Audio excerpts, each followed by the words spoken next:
think if more programs were geared toward the youth of America, as far as like in schools, because you did mention that on the show, do you feel that it will make push the youth to want to be stronger leaders, or want to, make themselves better just by having these programs in school that are available to them? Oh, absolutely. I agree with one of the things you talked about is that the potential's there, really, I think for all young people, and we have to create a situation that allows them to tap into that potential. And I think so often school, especially here in Texas, where we're so caught up in high-stakes testing to have our accountability, that we have lost the kinds of things that make the love of learning and the love of participating in learning as important as it once was. And if the young people are not going to find relevance in their schools, I think it's going to be hard for them to move into the community and find relevance as well. So I do think we can do some things. I think we're doing some things. We have a lot more we need to be doing, getting rid of the high-stakes tests, number one. and there's other things that used to be in school, like art and music. Yeah. And it used to be vocational things. When I was going to junior high school, you had to take either metal shop or wood shop or plastic shop or automotive or, they had this range of... Or homemaking. That's what I had to take. Pet shop, graph. You had a range of things that they made you take. So even if you didn't go on to college to be whatever, you knew how to fix a car, or you knew how to do something where you could either be an entrepreneur and, make your own business doing that, or you could be gainfully employed. So that's one thing that is certainly missing, and the well-roundedness that art and music make a human being, that's missing, and it's been, a number of studies have proven that music makes people better at math. So we need to pump that kind of stuff back. But if I can go back to the question you were asking me that's related to that as well, the state's responsibility here, we have imposed more and more mandates on our school districts and required more and more things be offered. And what we've done is created a system where the schools have been forced to have to make cuts because we haven't provided the resources they need. So they've ended up cutting things like the art and music and are realizing the mistake now, especially like PE was a good example. PE was cut to make time for other things, and now there's been a big push in the last session to bring it back because of the obesity problem. Right. So, we kind of go in circles with this, but a well-rounded program, I agree, we need to have. And just in terms of, we need some better models in funding education. And let me give you an example. Like entertainment is driving the economy.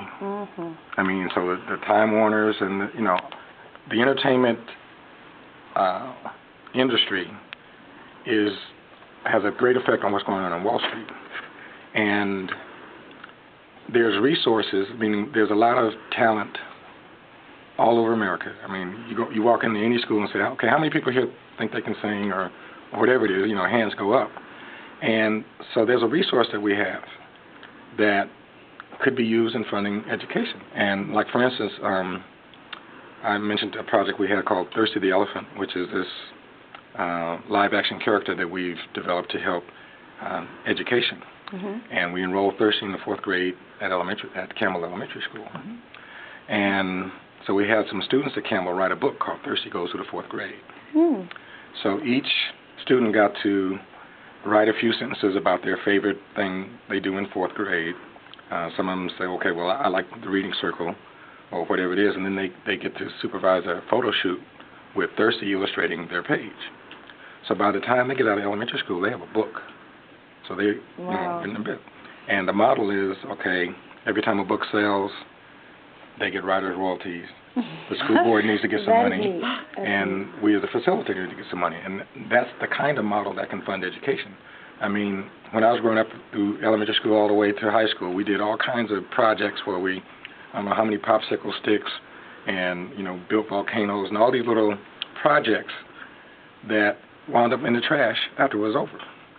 So I'm a proponent of learning that generates income. So you have a learning experience, and at the end of it, you have a product. So you have product-based learning. That's not abstract. It's real, okay? You make a book, you do a film, you make a piece of whatever that can be sold. And that also gets folks in the minds of, okay, what can I do that's valuable, that other people will pay for what I can do. So I think we need to rethink some of our educational models to, one, get them better funded, and then offer education that makes more sense. Because I grew up in the whole 1950s classroom model where there's a chalkboard and the teacher's up in front of the class. The way young people cognize information nowadays is quick sound bites and the video games. You got to engage them. So if you just stand up there and no multimedia happening, you missed it. And the entertainment industry has shown that they can get your kids' attention.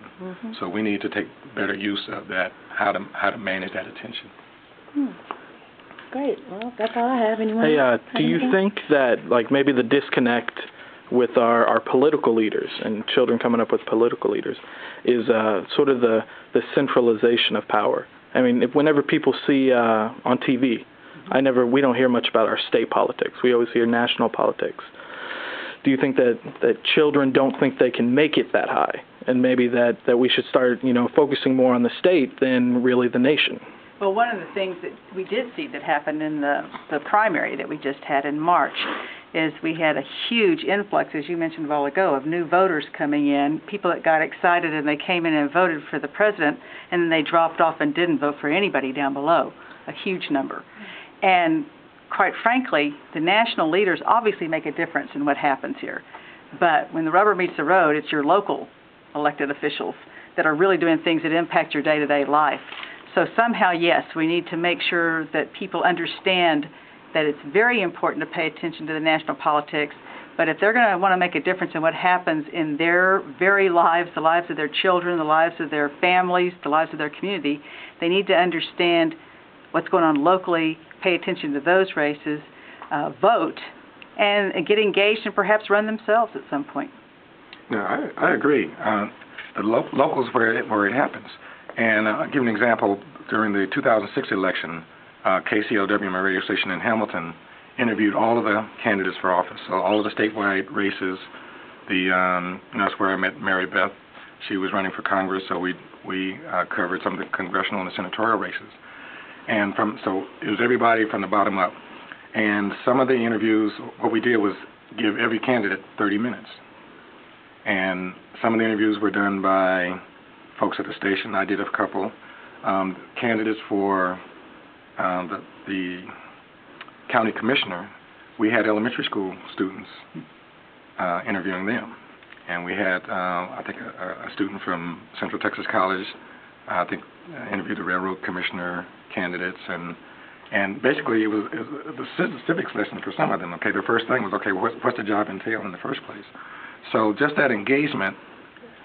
We looked around, and weeks later, everybody was into this dialogue that surfaced because of everybody was involved. One of the, a former teacher at the elementary school, she did a couple of the interviews, and so the whole community participated. And one business owner told me later that he kept notes, and that we would broadcast them in the daytime and then once in the evening. And he would keep notes on what that person said, and then later on go back and double check, and just the whole engagement was so healthy that they want to participate next time. And some of the young people now know what that job is that the county commissioner does, or and so probably some of their parents don't. So.